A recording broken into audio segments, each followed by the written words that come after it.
Students, आज अपन thermodynamics first में जो अपना वर्क चल रहा था उसमें आगे रुद्धोष्म प्रक्रम यानी एडिबेटिक प्रोसेस में वर्क की कैलकुलेशन करेंगे। पिछली क्लास में अपन ने जो आइसोथर्मल प्रोसेस था समतापी प्रक्रम उसके अंदर वर्क की कैलकुलेशन की थी। तो उसमें जो वर्क था डब्ल्यू मैक्स या डब्ल्यू रिवर्सिबल वो था अपना 2.303 NRT log V final upon V initial, और प्रेशर की फॉर्म में ये था V max equal to 2.303 NRT log P initial upon P final, यानी जो प्रेशर और वॉल्यूम है एक दूसरे के इन्वर्सली प्रोपोर्शनल है। और रिवर्सिबल प्रोसेस के अंदर जो वर्क होता है वो डब्ल्यू मैक्स या अधिकतम कार्य को बताता है। तो आज अपन देखेंगे एडियाबेटिक प्रोसेस में वर्क। इसके लिए सबसे पहले अपन एडियाबेटिक प्रोसेस के अंदर स्टेट चेंज के लिए फॉर्मूला निकालेंगे। जैसे अपन ने आइसोथर्मल में P V equal to N R T होता है, उसी तरह अपन एडियाबेटिक प्रोसेस में देखेंगे। तो एडियाबेटिक प्रोसेस क्या होता है? वे प्रोसेस जिसके अंदर सिस्टम और सराउंडिंग के मध्य हीट का एक्सचेंज ना हो, यानी एडियाबेटिक प्रोसेस के लिए जो क्यू होता है हीट, वो क्या होता है? जीरो। अब from first law of thermodynamics अपन देखते हैं कि D equal to Q minus W, यानी आंतरिक ऊर्जा में परिवर्तन होता है वो उसकी हीट और वर्क के डिफरेंस के बराबर होता है। इस इक्वेशन में अपन एडियाबेटिक प्रोसेस की कंडीशन यानी क्यू इक्वल टू जीरो लगाएंगे तो अपने पास आएगा D equal to minus W. इसे अपन ने दे दिया समीकरण नंबर 6। ये अपने पहले से समीकरण चल रहे हैं इसलिए अपन ने इसको 6 नंबर दे दिया। यहाँ आप 1 नंबर भी दे सकते हैं। फिर अब ये जो डी ई था, ये अपन कैपेसिटी हीट कैपेसिटी की डेफिनेशन देखते हैं। उसमें अपन को पता है कि जो कांस्टेंट वॉल्यूम पे हीट कैपेसिटी होती है वो होती है C V equal to D E upon D T at constant volume. तो यहाँ से अपन डी ई की वैल्यू रख देंगे सी वी इंटू डी टी। तो यहाँ रख दिया मैंने सी वी इंटू डी टी। और जो डब्लू है वो होता है पी डेल्टा वी। अपन ने पहले देखा था डब्लू का फॉर्मूला जब अपन ने आइसोथर्मल प्रोसेस देखा था। तो C V D T equal to minus K P D V, ये आ गया। अब अपन को इसको अलग अलग कंडीशन में इसकी वैल्यू निकालनी है एडियाबेटिक प्रोसेस में। तो सबसे पहले अपन देखेंगे टेम्परेचर वॉल्यूम रिलेशनशिप। ये अपने पास इक्वेशन अपन इसी का यूज़ करेंगे आगे। तो ये अपने पास है C V D T equal to minus K P D V. यहाँ पे जो अपना प्रेशर है अपन इसमें क्या कर रहे हैं? ताप आयतन, यानी प्रेशर की जगह अपन टेम्परेचर और वॉल्यूम का यूज करेंगे। तो जो अपनी स्टेट इक्वेशन है 1 मोल गैस के लिए, आइडियल गैस के लिए, वो क्या है? P V equal to R T. N की वैल्यू 1 रख दी तो एन आर टी की जगह आर टी हो गया। यहाँ से अपन प्रेशर की वैल्यू रखेंगे आर टी बटे वी। ये अपन ने रख दिया आर टी बटे वी पी की जगह। अब अपन ने जो टेम्परेचर की टर्म है उनको एक तरफ ले लिया तो डी टी, ये वाला टी इसके अपॉन में आ गया। इधर जो सी वी है ये कांस्टेंट है at constant volume heat capacity, D T के अपॉन में टी आ गया। आर कांस्टेंट है और डी वी और ये वी। अब अपन क्या करेंगे? इसमें टेम्परेचर और वॉल्यूम की कंडीशन लगाएंगे। T1 V1 प्रारंभिक अवस्था में उसके ताप और आयतन है, तथा T2 V2 यदि अंतिम अवस्था में उसके ताप और आयतन को दर्शा रहा है। तो इन सीमाओं में अपन इसे समाकलित करेंगे। सी वी कॉन्स्टेंट है तो इंटीग्रेशन के साइन से बाहर आ गया। यहाँ अपन ने T1 इंटू T1 से T2 लिमिट लगा दी, D T upon T equal to minus K R. यहाँ V1 से V2 की अपन ने लिमिट लगा दी। अब इस लिमिट के अपन इसको इंटीग्रेशन करेंगे तो जो इंटीग्रेशन 1/T dt होता है इसका होता है ln T। अपन यहाँ टेम्परेचर की कंडीशन T1 टू T2 लगाएंगे तो आ जाएगा CV ln T2 upon T1, क्योंकि 1/T dt का इंटीग्रेशन है वो होता है ln T, ln 1/T। अब 1/T टेम्परेचर की कंडीशन T1 से T2 लगाएंगे, जो अपर लिमिट होती है वो पहले आती है, लोअर लिमिट बाद में आती है। तो ln 1/T के ऊपर लिमिट लगाएंगे T1 से T2 तो ये आ जाएगा ln T2 अपॉन T1। इसी तरह यहाँ V1 की लिमिट लगाएंगे V2 अपॉन V1 तो ln 1/V dV का इंटीग्रेशन होता है ln 1/V, और इस ln पे अपन लिमिट लगाएंगे तो आ जाएगा ln V2 अपॉन V1। यहाँ पे अब जो CV था इसको अपन R के अपॉन में ले आएंगे तो ये यहाँ बन गया ln T2 अपॉन T1, और ये बच गया ln V1 अपॉन V2। ये यहाँ ऊपर पावर में चला गया। अपन क्या जो ln की प्रॉपर्टी, लॉग की प्रॉपर्टीज़ होती हैं वहाँ उसका अपन ने यहाँ यूज किया है। तो ln के मल्टीप्लाई में जो भी होता है वो ln के बाद वाले स्टेप की पावर में चला जाता है। जैसे अपन इसको रिवर्स देखेंगे इसको अपन उल्टा पढ़ेंगे, जैसे अपन इसको एक्सपेंड करके ये लाएंगे तो ln v1 अपॉन v2 की पावर r अपॉन cv है। तो ये जो r अपॉन cv ln के इस पावर के अंदर है, तो ये पावर क्या होती है ln से पहले आ जाती है, यानी ये पहले आ गई, ये आ गई और ये आ गया v2 अपॉन v1। अब यहाँ माइनस साइन हो रहा है, तो ये जो v2 अपॉन v1 था, ये माइनस के कारण क्या हो गया v1 अपॉन v2। तो ये ln ऐसे कैसे रह गया, ये माइनस साइन अंदर गया तो ये v2 अपॉन v1 को v1 अपॉन v2 कर दिया। फिर ये r अपॉन cv है, ये इसके पावर में चला गया। इसके लिए अपन एक फॉर्मूला देखते हैं कि n ln x equal to क्या होता है ln x की पावर n। तो यहाँ अपन ने उसी का प्रॉपर्टी का यूज़ किया है लॉग की। अब यहाँ ये एज इट इज़ रह गया। ये जो था आर सी वी को अपन ने क्या लिख दिया, गामा माइनस वन। ये गामा माइनस वन कैसे लिखा, आर इक्वल टू अपन ने देखा था जब हीट कैपेसिटी में रिलेशन देखे थे, तो अपन ने देखा था R equal to C P minus C V. इससे अपन आर बटे सी वी की वैल्यू निकालनी है, तो सी वी का इसमें भाग लगा देंगे, तो ये आ गया सी वी, ये आ गया सी पी बटे C V minus one. C P बटे सी वी है, ये एक कांस्टेंट आता है गामा, तो यहाँ आ गया गामा माइनस वन। अब ये जो गामा माइनस वन है, ये अपन ने यहाँ रख दिया आर बटे सी वी की जगह। इस डेरिवेशन का अपन ने यहाँ यूज़ किया, तो मैंने यहाँ शॉर्ट में आर गामा माइनस वन रख दिया, और गामा है जो उसकी एडिबेटिक कंडीशन को बताता है। अब इसका दोनों तरफ एंटी लॉग लेंगे। लॉग को हटाने के लिए अपन एंटी लॉग लेते हैं, यानी विपरीत लॉग लेते हैं। तो जब एंटी लॉग लेंगे तो लॉग अपने आप ही खत्म हो जाएगा। तो यहाँ एंटी लॉग लेंगे तो लॉग खत्म हो गया, यहाँ का भी लॉग खत्म हो गया। अब ये जो इक्वेशन है, इससे अपन क्या लिख सकते हैं, इधर के को इससे क्रॉस मल्टीप्लाई करेंगे तो T2 के साथ V2 लिख दिया और T1 के साथ V1 लिख दिया, यानी T2 के साथ T1, V2 के साथ V1, सॉरी T2 के साथ V2 और T1 के साथ V1। ये जो गामा माइनस वन है, ये V1 पे भी पावर है और V2 पे भी पावर है, तो अपने पास ये इक्वेशन आ गई। ये T1 V1 T2 V2 है, तो इसे अपन एक नॉर्मल टेम्परेचर की फॉर्म में इस तरह से लिख देंगे, T V gamma minus one equal to constant. इसे अपन ने दे दी अगली इक्वेशन। तो ये टेम्परेचर वॉल्यूम के रूप में एडिएबेटिक प्रोसेस के लिए एक स्टेट इक्वेशन है। ये था टेम्परेचर वॉल्यूम। अब अपन देखेंगे प्रेशर इनटू वॉल्यूम। तो जहाँ पे भी इस इक्वेशन के अंदर टेम्परेचर का यूज है, वहाँ अपन क्या कर देंगे, उसको प्रेशर से इंटरचेंज कर देंगे। तो जो अपने पास गैस समीकरण है P V equal to N R T, उससे अपन क्या लिख सकते हैं, पी वी बटे टी। देखिए अपने पास है P V equal to N R T. अब अपन को यहाँ से क्या टी की वैल्यू निकालनी है, तो ये हो जाएगा P V upon R. R क्या है, यहाँ कॉन्स्टेंट है, तो अपन क्या ले आएंगे इधर, P1 V1 upon T1। Are constant था, तो अपन क्या कर देंगे, P1 V1 upon T1 equal to constant, या फिर P1 V1 upon T1 equal to P2 V2 upon T2। इससे अपन T2 अपॉन T1 की वैल्यू निकाल देंगे। ये जो T2 अपॉन T1 है, इसकी वैल्यू अपन यहाँ रख देंगे इस वाली इक्वेशन में। तो समीकरण 7 में यहाँ मान रखेंगे, तो अपन ने इन तीनों इक्वेशन को एक साथ 7 नंबर दिया है। कई जगह अपन ये यूज करते हैं, कई जगह ये, कई जगह ये। तो अपन ने क्या किया है, जो ऊपर वाली इक्वेशन है, इसके अंदर T2 अपॉन T1 की वैल्यू पुट कर दी यहाँ से। ये अपनी state equation P V equal to N R T से लिखा है अपन ने, ये आ गया, ये एज इट इज़ रह गया। अब यहाँ से तो P2 अपॉन P1 बच गया, जो V2 अपॉन V1 है, इनकी टर्म को अपन ने एक तरफ ले लिया। तो ये जो V1 upon V2 gamma minus one था, ये पहले से था। इधर से V1 अपॉन V2, V1 नीचे है तो ये यहाँ ऊपर चल जाएगा, तो V1, V2 ऊपर है तो ये इधर आते ही नीचे आ जाएगा इक्वल टू साइन के, तो ये आ गया। अब दोनों का बेस समान है, आधार समान है, तो पावर क्या होती है, ऐड हो जाती है। तो V1 अपॉन V2 की पावर कितनी बन गई, gamma minus one plus one. One से वन कैंसिल हो गया, तो अपने पास ओनली गामा बच गई। अब इसको वापस से क्रॉस मल्टीप्लाई कर देंगे, तो क्या आ जाएगा, P1 V1 gamma equal to P2 V2 gamma. एक जनरल प्रेशर और वॉल्यूम की कंडीशन में इसे लिख देंगे अपन P V gamma equal to constant. इन तीनों इक्वेशन को अपन ने दे दिया इक्वेशन नंबर 8।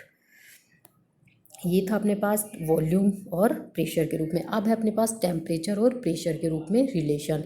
तो जो अपनी ये इक्वेशन थी, इसमें अपन क्या कर देंगे, ये वाली जो इक्वेशन आई है, ये वाली, इसके अंदर अपन जिसको भी अपन को हटाना है, जैसे यहाँ से अपन को वॉल्यूम को हटाना है, तो अपन वॉल्यूम की वैल्यू पुट कर देंगे। वही state equation P1 V1 equal to P2 V2 से अपन ने V1 अपॉन V2 की वैल्यू निकाल ली। अब ये V1 अपॉन V2 की वैल्यू अपन यहाँ पुट कर देंगे, तो यहाँ पुट करने से अपने पास क्या आ जाएगा, अपन डायरेक्ट यहाँ भी पुट कर सकते हैं और डायरेक्ट अपन यहाँ भी पुट कर सकते हैं। अपन को वॉल्यूम तो रखना ही है, तो अपन क्या करेंगे, सॉरी वॉल्यूम को तो हटाना है, तो अपन V1 की वैल्यू यहाँ पुट करेंगे। इधर भी पुट कर सकते हैं पर अपन यहाँ पुट कर सकते हैं, दोनों में से किधर भी। तो ये मैंने लिख दिया यहाँ V1/V2 की जगह मैंने ये वैल्यू पुट कर दी। अब ये T2/T1 ऐसे कैसे बच गया, यहाँ जो T1/T2 है ये इधर आएगा तो T2 ऊपर आ जाएगा, T1 नीचे आ जाएगा, और पावर ऐसे कैसे आ जाएगी, इधर क्या बच गया, P2/P1 की पावर गामा-1। अब पावर आपस में ऐड हो जाएंगी तो बेस तो क्या हो जाएगा, 1, इसकी पावर है 1, तो यहाँ आ गया 1 प्लस ये गामा-1, ये आ गया गामा-1, 1 से 1 कैंसिल हो गया, ये बच गया P2/P1 और इसकी पावर आ गई गामा-1। तो ये पूरा अपने पास ये इक्वेशन बन गई। इसी को अपन इस रूप में भी लिख देंगे। ये अपन ने क्यों लिखा, क्योंकि इधर अपन क्रॉस मल्टीप्लाई करेंगे तो यहाँ T2 P1 से मल्टीप्लाई होगा, तो अपन को इसकी स्टेट यानी प्रारंभिक और जैसे अवस्था 1 और अवस्था 2 में अंतर है, इसलिए अपन क्या करेंगे, इसको उलट देंगे। तो इसको उल्टेंगे यानी बाहर एक माइनस आ जाएगा, तो ये जो इसकी पावर है इसको -1 से इंटू कर दिया, यानी अपन ने ये P2/P1 को P1/P2 लिख दिया। तो ये जो पावर है इसको माइनस से मल्टीप्लाई करना पड़ेगा, यानी -1 पावर से। तो ये क्या हो गया, माइनस से मल्टीप्लाई करेंगे तो माइनस गामा प्लस 1, तो इसको अपन ने 1 माइनस गामा लिख दिया।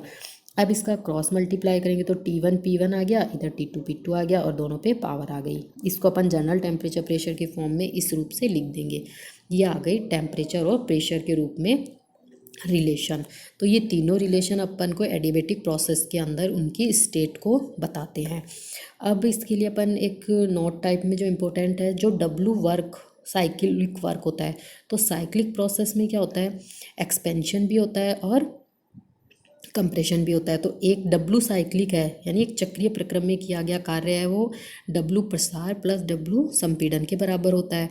अपन को जनरली भी पता है कि जितने भी पाथ फंक्शन होते हैं, जितने भी स्टेट फंक्शन होते हैं उनके लिए साइक्लिक प्रोसेस के अंदर 0 होता है। तो यहाँ अपने पास जो W है वो क्या होता है, पाथ फंक्शन होता है, यानी पाथ पे डिपेंड करता है ये। लेकिन यहाँ प्रारंभिक और जो अंतिम अवस्था है वो सेम है, इसलिए W साइक्लिक का मान 0 होता है। तो इसको अपन ने खोल के बताया कि 0 कैसे होता है। W प्रसार प्लस W संपीड़न, प्रसार के अंदर वॉल्यूम V1 से V2 हुआ और संपीड़न में V2 से वापस V1 हो गया। तो ये जो है यहाँ V1 to V2 PdV आ गया, यहाँ V2 से V1 PdV, ये वर्क की डेफिनेशन है और लिमिट लगा दी अपन ने V1 से V2, V2 से V1। अब वापस से अपन जो इंटीग्रेशन की लिमिट को उलटते हैं या चेंज करते हैं तो माइनस साइन बाहर आ जाता है, यानी V2 से V1 थी, इसको अपन V1 से V2 करने के लिए क्या करेंगे, बाहर माइनस आ जाएगा। अब ये दोनों आपस में कैंसिल हो जाएंगे तो W साइक्लिक है वो क्या हो गया, 0। ग्राफ से अपन इसे इस रूप में समझेंगे, ये PV वक्र आता है एक्सपोनेंशियली, यहाँ इसकी प्रारंभिक स्टेट P1V1, यहाँ होती है फाइनल स्टेट P2V2। तो पहले साइक्लिक में ये हो गया उसका प्रसार और वापस जाएगा वो होगा उसका संपीड़न। तो प्रारंभिक प्रेशर था P1, फिर दाब कम हुआ P2, जबकि वॉल्यूम प्रसार में V1 से V2 बढ़ा। इसे इस रूप में भी अपन देख सकते हैं। तो ये अपन को W साइक्लिक के बारे में बताता है। W एक पाथ फंक्शन होता है, यानी ये पाथ पे डिपेंड कर रहा है, इसीलिए ये साइक्लिक प्रोसेस में 0 हो रहा है। अब है आइसोथर्मल परिस्थिति में अपन ने कार्य तो निकाल लिया, कार्य के साथ साथ अपन Q, DE और DH के बारे में भी देखेंगे कि आइसोथर्मल प्रोसेस में जो आइडियल गैस है उसके लिए किस रूप से अपन इनको निकालते हैं। तो सबसे पहले अपन देखेंगे उत्क्रमणीय प्रक्रम के लिए, यानी समतापी उत्क्रमणीय प्रक्रम के लिए कार्य, हीट, आंतरिक ऊर्जा में परिवर्तन और एंथैल्पी में चेंज किस तरह से निकालेंगे। तो देखिए सबसे पहले अपने पास समतापी प्रक्रम, समतापी प्रक्रम इसकी डेफिनेशन से ही निकल जाएगा सब कुछ। समतापी प्रक्रम का मतलब हो गया कि टेम्परेचर में चेंज नहीं हो रहा है, यानी DT = 0। DT = 0 है तो DE भी 0 होगा। क्यों होगा, क्योंकि अपन ने जो जूल का नियम देखा था उसमें अपन ने देखा था कि जो आंतरिक ऊर्जा होती है वो केवल और केवल ताप का फलन होती है। तो यदि टेम्परेचर ही कांस्टेंट है तो आंतरिक ऊर्जा भी 0 हो गई। अब ये DE है, इसकी वैल्यू रख देंगे अपन। तो अपन को पता है ΔH कितना होता है, ΔH = ΔE + P∆V, दोनों को डेल्टा के रूप में लिख दिया। अब PV है, इसको अपन PV = nRT से PV की जगह nRT रख देंगे। एन और आर कांस्टेंट है तो जो डेल्टा है वो ओनली टी पे रह गया। अब इस इक्वेशन में अपन डेल ई भी जीरो रख रहे हैं और डेल टी भी जीरो रख रहे हैं, तो ये भी जीरो हो गया, ये भी जीरो हो गया, यानी डेल्टा एच पूरा का पूरा क्या हो गया, जीरो हो गया। तो जो समतापी उत्क्रमणीय प्रक्रम है उसमें डेल्टा एच भी जीरो होता है, डेल्टा ई भी जीरो होता है, और जो वर्क और हीट है वो बराबर होती है। कैसे? थर्मोडायनेमिक्स के फर्स्ट लॉ से क्या होता है, Q equal to del E plus W. अब अपने पास डेल ई जीरो है समतापी प्रक्रम में, तो क्यू इक्वल टू क्या आ गया, डब्लू, और डब्लू की अपन ने फॉर्मूला पहले देखा था, W equal to N R T log V two upon V one. अब आएगा एडिएबेटिक रिवर्सिबल प्रोसेस में, तो एडिएबेटिक रिवर्सिबल प्रोसेस, एडिएबेटिक का मतलब हीट चेंज नहीं होता, यानी Q इक्वल टू जीरो, तो डी क्यू भी क्या हो गया, जीरो। वो इस थर्मोडाइनमिक्स के फर्स्ट लॉ से D Q equal to D E plus W, यहाँ डी क्यू को जीरो रखेंगे तो डी ई इक्वल टू क्या आ जाएगा, माइनस डब्लू। डब्लू का फॉर्मूला क्या था, यहाँ W equal to D E अपन ने जो कैपेसिटी के रूप में फॉर्मूला देखा था, ये रहा C V equal to del E upon del T at constant volume, तो यहाँ से डी ई निकालेंगे C V into D T, तो डी ई की जगह मैंने सी वी डी टी रख दिया और टेम्परेचर की लिमिट लगा दी T1 से T2। यहाँ W आ गया माइनस सी वी, कॉन्स्टेंट है तो बाहर आ गया, टी डी टी का इंटीग्रेशन करेंगे T1 से T2 लिमिट तक, तो ये आ जाएगा अपने पास T2 माइनस T1, और यही वैल्यू क्या होगी, माइनस डी ई के बराबर होगी। ये अपने पास एडिबेटिक रिवर्सिबल प्रोसेस में वर्क आ गया। अब जो अपने पास ये इक्वेशन थी इसी का अपन ने वापस से यूज किया है कि जो W है ये तो डी ई का अपन ने टेम्परेचर और हीट कैपेसिटी के रूप में निकाला है। अब यहाँ अपन क्या करेंगे, W की वैल्यू, यहाँ डी ई की वैल्यू पुट करी थी, अब अपन W की वैल्यू पुट करेंगे, तो इस इक्वेशन में W की वैल्यू यानी P डेल्टा V रख दिया, ये हो गया डी ई। अब चूँकि अपन को पता है डेल्टा एच या D H equal to D E plus delta H equal to होता है D E plus P delta V. P delta V की जगह जो अपने पास पी डेल्टा वी होता है वो डेल के रूप में अपन ने लिख दिया P delta we into we delta P. देखिए ये जो इक्वेशन है यहाँ पे कर रहे हैं अपन, तो delta H equal to delta E plus ये del into P D V, तो डेल एक बार पी के साथ लगेगा और एक बार वी के साथ, एक बार प्रेशर कांस्टेंट एक बार वॉल्यूम कांस्टेंट, तो एक बार तो आ गया पी डेल्टा वी, एक बार आ गया वी डेल्टा पी, यही लिखा है मैंने यहाँ पे। अब अपने पास जो P डेल्टा V है इसकी जगह माइनस डी ई की जगह अपन डी ई की जगह ये पुट कर देंगे P डेल्टा V, तो P डेल्टा V से कट गया, अपने पास क्या बचा V डेल्टा P, यानी डी एच इक्वल टू क्या आ गया V डेल्टा P। तो आदर्श गैस के लिए जो समतापी और रुद्धोष्म प्रसार है उसमें अंतर कितना है। समतापी प्रक्रम में स्टेट इक्वेशन होती है P V equal to N R T, समतापी प्रक्रम यानी टेम्परेचर कांस्टेंट है और एन और आर वैसे ही कांस्टेंट है, तो P V equal to constant, ये इसकी स्टेट इक्वेशन। और एडियाबेटिक में अभी अपन ने निकाली थी P V gamma equal to constant, ये रही पी वी गामा, ये रही अपने पास P V gamma equal to constant, तो ये अपन ने दोनों लिख दी। जबकि गामा क्या होता है, C P upon C V, और ये जो सी पी होता है ये हमेशा ज़्यादा होता है, अपन ने पहले भी देखा था, और सी वी कम होता है यानी ग्रेटर देन 1 होता है। तो इसलिए यहाँ पे जो स्टेट इक्वेशन है उसके लिए वॉल्यूम है वो हमेशा कम आएगा, जबकि यहाँ वॉल्यूम में चेंज ज़्यादा होगा। यानी जो डब्लू वर्क रिवर्सिबल में आइसोथर्मल रिवर्सिबल प्रोसेस में किया गया कार्य हमेशा आइसोथर्मल एडियाबेटिक प्रोसेस में किए गए वर्क से ज़्यादा ही होगा। तो जो W रिवर्सिबल है वो हमेशा ग्रेटर देन होगा W आइसोथर्मल इरिवर्सिबल, यानी उत्क्रमणीय प्रक्रम में किया गया कार्य अनुत्क्रमणीय में किए गए कार्य से अधिक होता है आइसोथर्मली कंडीशन में। ये अपन ने ग्राफ से दर्शा दिया। इसका स्लोप जो एडियाबेटिक है उसका स्लोप थोड़ा सा ज़्यादा है और आइसोथर्मल का स्लोप थोड़ा सा कम है। आइसोथर्मल में dt भी जीरो होता है, de भी जीरो होता है, जबकि एडियाबेटिक में ओनली q जीरो होता है। फिर है रुद्धोष्म अनुत्क्रमणीय यानी एडियाबेटिक इरिवर्सिबल में वर्क, तो यहाँ पे वह एडियाबेटिक में Q इक्वल टू जीरो हो गया, तो जो अपने पास फर्स्ट लो था उससे अपन ने Q जीरो रख दिया, तो del E equal to minus W आ गया। ये जो W है इसके equal to minus delta E, और इसका फॉर्मूला अपन डायरेक्ट इस रूप में निकालते हैं, और डेल्टा एच आ जाएगा वो आ जाएगा N C P T two minus T one. इसी की तरह है ये, जैसे यहाँ पे आया था अपने पास, ये जो आया था इसी के रूप में अपन ने इसको लिख दिया। इसका डेरिवेशन अपने इस लेवल पे काम का नहीं है। Okay, thank you. ये अपना फर्स्ट पार्ट थर्मोडायनेमिक्स का कंप्लीट हो गया है। नेक्स्ट क्लास के अंदर अपन जो इसका सेकंड पार्ट है थर्मोकेमिस्ट्री उसकी स्टडी करेंगे। Okay, thank you.